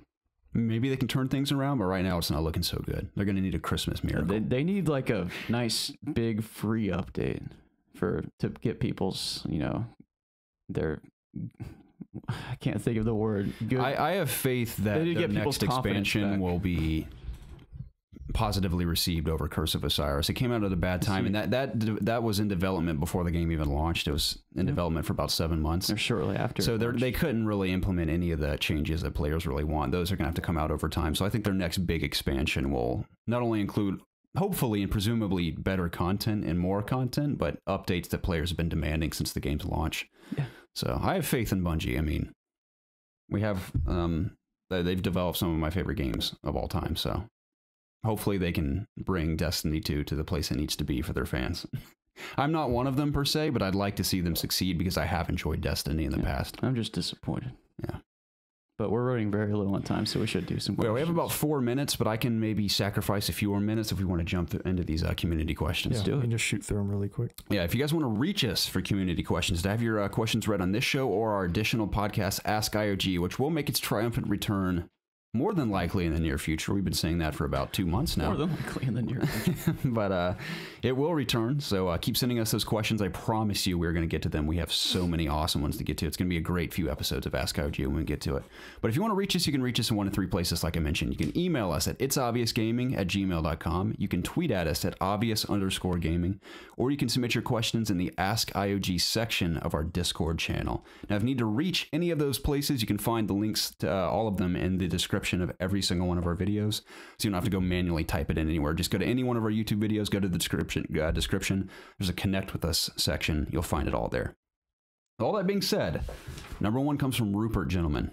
He says, Merry Christmas to you three and the community. Merry Christmas. Have you ever been trolled on Christmas? In 5th grade, I got the Super Mario Sunshine bundle for Christmas, but my parents hid it Easter basket style, so I spent the morning thinking I didn't get it. I haven't been trolled on Christmas, but I have been trolled on my birthday. I was there for that. Yeah, I think I told I think I've told the story before. I'll reiterate because I know there's a lot of new listeners, but I can't remember how old I was turning. I was in elementary school, I was in elementary school at the time. My uncle built custom skateboards back in the day, like really nice custom skateboards, always birdhouse skateboards. And he told me for my birthday, I'm going to send you a custom built birdhouse skateboard. And I was so excited because at the time I was really into skateboarding because of Tony Hawk's Pro Skater, of course.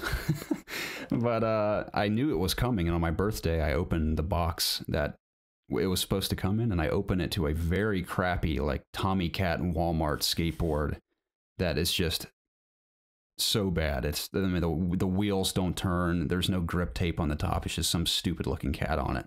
And I was so confused because one, I thought it was going to be birdhouse, and two, I thought it would feel like a really nice board, but it felt worse than the board I already had. I was like, what the hell is this? And as a kid, I didn't really know what to think other than, oh, thank you. And my mom was like laughing at me. And for an hour, she let me think that was the board that I got. And I tried writing it and everything. It was terrible. And she ended up hiding when the box arrived before my birthday, she opened it, took out the nice skateboard and hid it, and replaced it with a crappy skateboard and perfectly taped it back together so I couldn't tell. So I got trolled pretty hard on my birthday that year. Nice. Awesome skateboard, though. I still have the deck in my garage. I don't think on Christmas. I don't think I've ever been tricked like that. Yeah, me either. Yeah. My parents love me. Yeah. I don't think I've been tricked on Christmas either. Yeah.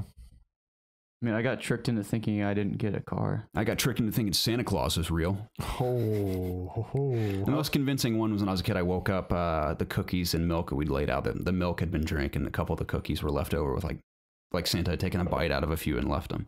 I got tricked into thinking that Sonic the Hedgehog was going to be a good game when I asked for that for Christmas. Bummer, dude. Yeah. What did I say? Did I say Sonic the Hedgehog? Sonic. Yeah. I meant Shadow the Hedgehog. Okay. Oh, yeah. Yeah.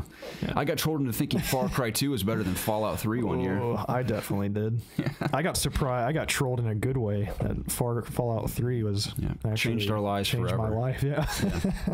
What about you, Jacob? I was expecting a car for Christmas one year, and then I didn't get one. You got that stupid motor scooter, and then the cop arrested you. Cop kicked you off the scooter. Well, that was a birthday gift, but threw it in the trash. But I opened all my presents. I didn't get the car, and then my parents gave me this little box, and I opened it, and there was a key in there. Where'd they hide the car? It was in the driveway. Was it the Lexus you drive? I didn't go now? outside. It's your Lexus? Yeah. I mean, yeah, now it's... You've been driving that thing for so long. It's been the only car I've had. Wow. Gosh. I'm getting a new one this coming year. My parents brought me my Isuzu Rodeo. I was like, oh, thanks. Which I ended up really liking that car. It was for as old as it was very nice. And it's your first car. Yeah, it was fun. I was a spoiled little bitch. But the steed you sit upon now is a far cry from the Isuzu. Yeah. Yeah, I guess. Yeah, no more Christmas trolls. No, I'm definitely going to do it to my kid for sure. Bet your butt. Oh yeah, yeah. If I ever have children, I will prank my kid's first Christmas where he's actually aware of what's happening. He will be crying. Mm-hmm. Just we're going to grandma's house, leave him on the side of the road for 6 hours, and come back later. It was a joke, man. Like, open up your PlayStation, bomb goes off. Yeah, that kind of stuff, definitely. Nice. Shadows4215 says, Merry Christmas, guys. What is your favorite Christmas memory regarding gaming? I will never forget the morning I woke up to a PS1 under the tree. I'm sure many kids will have the same memories made with the Switch this year. Keep up the great work and good luck in 2018. Shadows, thank you, sir. And I love how we're reading these Christmas questions on Christmas Day on the podcast. For me, I think I have a few. I always remember waking up, opening presents. Then after all that's done, I'll log on to WoW. And there would be Christmas presents under the WoW tree. And I would go open those. Dude, that's and you would awesome. Get little in-game items. It was fun. I love that, man. Like they have like pets in the game, and you would always get like a Christmas themed pet. It was fun. That's awesome. And there's like there's different. Makes me like cry thinking about that. It was fun. I did that for like especially for people that don't have like great families. If they could hop on WoW and get stuff like that, it's awesome. I know it's a video game, but to some people that could be like really impactful. I mean, there's stories of people spending more time in that game than their real life. Yeah, but I got the Wii one year from my grandma for Christmas, and I remember just booting that right up. And that's why it sold so well. People were buying the Wii for their grandma. Yeah.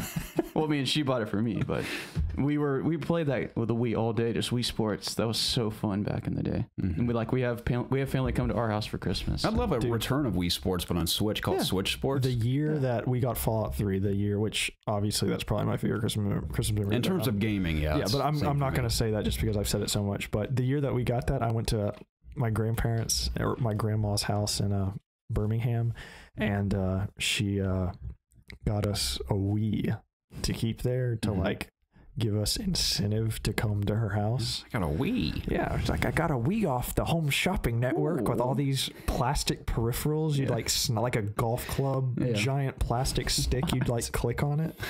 And I was playing I already had a Wii for a while and stuff. And we were just like, oh, thanks, Grandma. Dude, Tiger Woods golf on the Wii was incredible. That was so fun. Was it? Yes. If you like golf games, that was the way to play. Okay. You literally swung that Wii remote like a golf club. We need a new Mario Golf on Switch. Yes. Amen to that. I got a putt-putt game on Vive. Hey, have you played that Gun Club game in VR yet? gun club game. Remember that hilarious video we watched? It's horseshoes and grenades. Yeah. It's like $20. I haven't done it yet. Oh, because I thought that looked so fun to play in VR. It's too expensive right now for something like it. It's a shame it's not on the winter sale. Yeah, but I did get a mini golf game where you like actually have to look down and. That's cool. Play. You haven't hit your TV again, have you? Tell the story real quick about hitting your TV. Oh, I forgot about that. Yeah, so I'm playing Fallout. I go to Hubrey's Comics, the place in Fallout 4 with all these ghouls, and I was like, I need to. That's one of my favorite locations in the game. Yeah, I needed to conserve some ammo, so I had a baseball bat. And dude, melee weapons in VR are so amazing because it's fun to use and it actually works really good. Is there a way you can hold it in two hands, the bat? I mean, I guess you could pretend. You could hold it controller with both hands if you want to. You can't move though. Yeah. I've actually been using both hands to aim a pistol just to steady my hand just so I can aim better. I've been doing that recently. Man, that sounds so fun. It's really fun.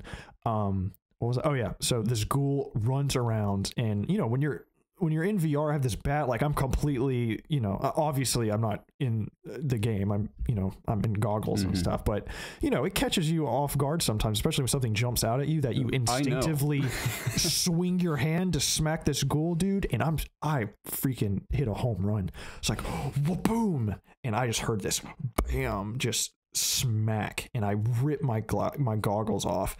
And dude, I'm not even talking. I didn't just like nudge it. I was gonna kill that ghoul.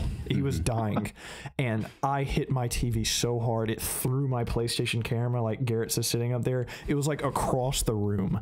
I hit it so hard, and I turned my TV on and thank God it was still working. But I have that thing is durable. If I could hit it as hard as I did, and it's still fine. Now, did you hit it with your fist or the controller? No, the itself? controller. Oh my! I smacked the crap out of the TV, dude. It was loud. Like I had my headphones on, listening to Diamond City Radio, like blaring, and I heard it. It was so loud, so it scared me. But anyways, back on subject.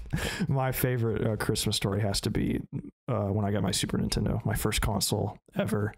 My friend, I think his name was Alex. Yeah, Alex. He had one, and we used to go over there occasionally, and I'd play a racing game, and I'd play this like Porky Pig game he had on Super Nintendo, and it blew my mind. Just a video game console of my own blew my mind, and my parents got me one that Christmas. I remember running downstairs being so excited, and I played Spider-Man and X-Men versus Arcade or something like that. That was the game, and even as a kid, I knew that game was shit, but I still played it. Then I got a Mario game that was like Mario's preschool count to 1, 2, 3 or something. Like it wasn't actually a real Mario game. And I still played that a lot as well. But yeah, that's my first console, and I remember it vividly to this day. Great. Outside of gaming, I have one that isn't really a greatest memory, but I remember I got Guitar Hero 3 Legends of Rock one year for Christmas. And I'd asked for it because all my buddies were into Guitar Hero and I wanted to get into it, but I was never really that into it. So I asked for it thinking maybe if I play it on my own time, I'll get into it. And I remember getting that Christmas morning. Granted, I am grateful that I got a game at all, which I'm thankful for, but I was so bored playing that Christmas morning. I was like, why did I ask for this? Hated it. I've never really liked... Is that all you got? I got that and a couple other things, but... I just never got into Guitar Hero or anything. It was fun to play Rock Band with friends and stuff, but I never really got into it. Because you were quite good at it. I never went beyond medium. I I barely play hard on Guitar Hero. I just didn't invest enough time into it. I thought you were one of the people that were good. No. I got Rock Band as out of nowhere gift.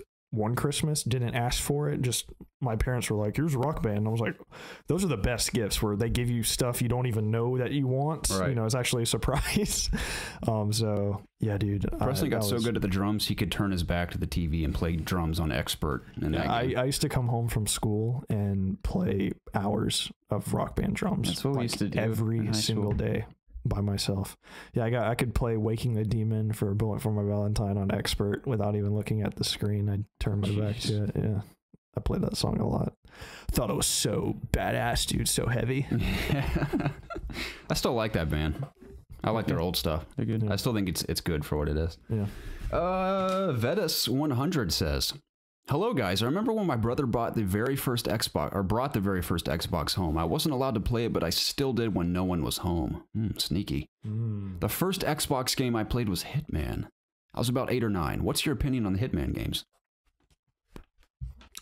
You've played most of them. I've dabbled in one or two. I don't even say I've played 2 Silent Assassin on PC a long time ago, and I sucked at it. I was awful. I played Absolution. I think I beat that game, and I thought it was pretty fun. I know a lot of Hitman fans preferred Blood Money to that, which that's more of a traditional Hitman game. I never played that. I played the demo, never actually played the full version, but Absolution was fine. I played the first prologue chapter of the newest Hitman game, and I actually liked it a lot. I think Jacob and I did a video for that. Yeah, I do. I remember y'all doing that. Yeah.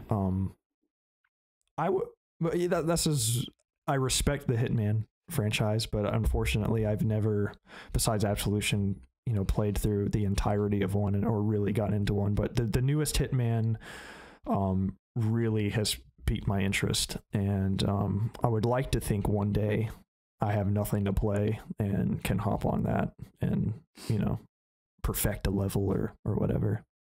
So I got nothing else to add to that, unfortunately. Those are the type of games that I know I would be into. I love stealth games like that. Yeah, I get the feeling I'd have a lot of fun with the new Hitman series if I got into it. Is it on PC? It's on PC, isn't it? Yeah. I'd probably pick it up on that and play it at some point. I do not give a shit about Hitman. Okay, Jacob. Well, F you, Santa Claus. Thanks for sponsoring the episode today. I'm going to save this bulkier question for next week because we're very short on time. So these last 2 are bundled together because they're basically the same question. Okay. First one's from Cheeky. He says, so my question is, what was your first Steam sale experience like? Was it worth the hype? And what's the best deals you saw or you've seen if the sale is not over? Then Equipped Pig says, what do you think of the Steam winter sale? Any games you bought or almost bought? GTA is a good deal. I bought Rainbow Six Siege finally, and I picked up Fallout New Vegas based on Preston's re-impressions of the game. So I'm going to dabble in that when I'm bored and have nothing else to do going forward. It's a fun one. I bought Whining Dogs on Steam. Yeah. This is them now. Yeah. I bought Portal 2, Tomb Raider Angel of Darkness, Tomb Raider Underworld. I think I bought another I think I bought Tomb Raider Legend or Anniversary as well. I don't remember, but they were all like $1 a piece. What kind of sucked is that I pretty much bought everything that I already wanted to play already before the sale. So there, all the stuff that that I would want, I already had. So unless something was like stupid cheap, like $1 or a couple of dollars, I'm not really that interested in buying it. For a fleeting moment, I almost bought Rocket League because I've just been loving playing everything on PC, but I remembered it's on Switch now, and I think I'd like to play that on the go if I ever play it. So, yeah. What about you, Jacob? Purchased anything yet? I haven't. No, I'm just playing Overwatch competitive. It's been really awesome. Yeah, I haven't bought anything on Steam yet in terms of the sale. I'll probably get GTA 5. Yeah, you need to get that. We had an absolute blast, dude. Seriously. Yeah. I'll pick it up. How about that? Wonderful. Guaranteed. Jay's got it. Wow, I should get it now. We could all 4 of us. That's our high school right there. There it is. Okay. Throw back to the old Destiny days when we used to knock it out together. Let's bring back the Goonies. Dude, the Goonies are here. They exist, man. We're still Goonies. You're on my friends. 2 of you. You're on my friends list. How? I sent you a friend request. How are you sending me friend requests when I've never played it on the social club? The Rockstar Club. Is it across all platforms? Yeah. Okay. Yeah. Gooby Goonies. You still have your neon green cars, or is that not transferred to? That's our team color. It's still our color. I still have a shirt with the face on it, which is incredible that you recreated the actual Gooby. That's amazing. So the only bad thing is that we missed the deadline back in March where you could actually transfer your console character over. So we're starting fresh. You have to start fresh. That's not that bad though. I'd rather start fresh. Yeah, I had a cool cheetah decked out with everything though. And the car. I had some awesome cars too. Yeah. What's the equivalent of that in a real car? I'd love if GTA or Rockstar. I don't remember. I think it was like a Corvette, maybe. Okay. Yeah, I would love if Rockstar for Christmas gave everyone like a small loan of $1 million. That'd be great. That'd be great. That'd be awesome. What if you have to pay it back? Yeah, you gotta pay it back. It's a loan. Yeah. Over time, you can have it for Christmas. You can buy like a cool car or something if you want it. Yeah.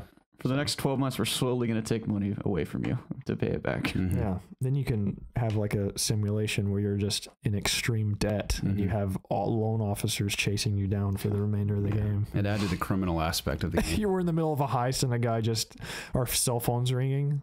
Like, hey, you owe us this amount of money. That'd be so fun. Yeah. Yeah. Absolutely. All right. Well, gents, that's going to do it for episode 133. Awesome.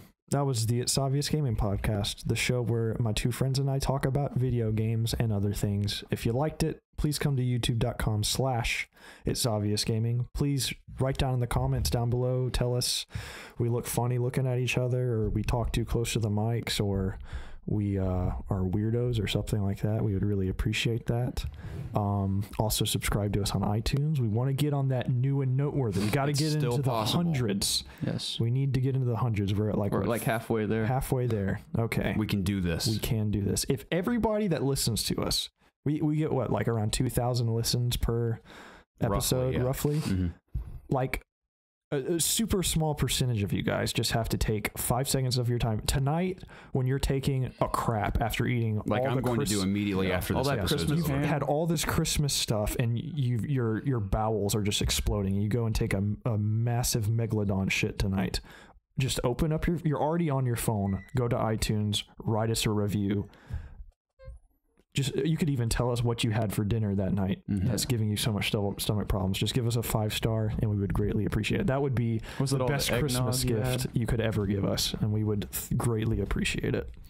Did you see something about eggnog? Yeah, was it all the eggnog they had? Was it the Christmas ham they got to them? Not into eggnog. It could have been a number of things. I don't think I've ever eaten eggnog. Dude, It's not good. This morning when this releases, my father makes the best breakfast of all time. So does my mother. He makes these apple dumplings, dude, that it's like it gives my mouth a feeling I've never had with any other food product. Apple It dumpling? melts in your mouth. Like you're salivating as you're eating it. It's incredible. So is You it ever like had an apple cinnamon? dumpling? Yeah. It's an apple fried breakfast dumpling. Oh my gosh. Wow. My mom I've makes had cinnamon dumplings rolls before. and quiche. Oh, so good. We usually just do pancakes, which are good. I love pancakes. Weren't you the guy that says you can't have turkey on Thanksgiving or something earlier this year? What did you say? No. I have a clip of it on What are Instagram. you talking about? What did we say? Something we were like mortified that Jacob's response to it. Yeah, we were like I've something had a about Big Mac. We said something about Thanksgiving. It was like something which is traditional on Thanksgiving. We were like, what the hell? Was it cranberries? Yeah. Cranberries. Dressing? We have dressing, yeah. Turkey? It was something crazy like that. I'll have to go I don't search know. Instagram. I'll get back to you guys. But yeah, that'll do it because I got to go to work All right. immediately. Sounds good. Well, Merry Christmas to everybody. that I Happy don't like pecan holidays, pie? all that stuff. I don't know. Okay. Maybe it was something with pie, yeah. All right. We'll see you But, guys on New Year's Day, I believe. Yeah. Is that exactly what it'll be? Yeah. That's What do we say? incredible. That's awesome. Cool. Perfect timing. And also, let us know your top 5 games in the comments below of the year. Absolutely. We'd love to hear them. And your honorable mentions. All right. Thanks for getting us to 2K subs on Yes. YouTube. Thank you very much. Yeah, well, we meant to We mention that. greatly That's appreciate it. awesome. So Yep. thankful for that. We met our 2017 goal. Absolutely. Sounds good. Let's meet 3,000 our next year. 3,000. I think 5,000 Is a realistic goal for us. next year. Yeah. Mhm. So we would greatly appreciate it if you guys helped us get there. But anyways, thank you for everything this year. We hope you have a great remainder of this year and have a Merry Christmas, Happy Holidays, all that stuff. And we'll see you guys next week. I echo that. As do I. Okay. Thanks, guys. Goodbye, everyone. See ya.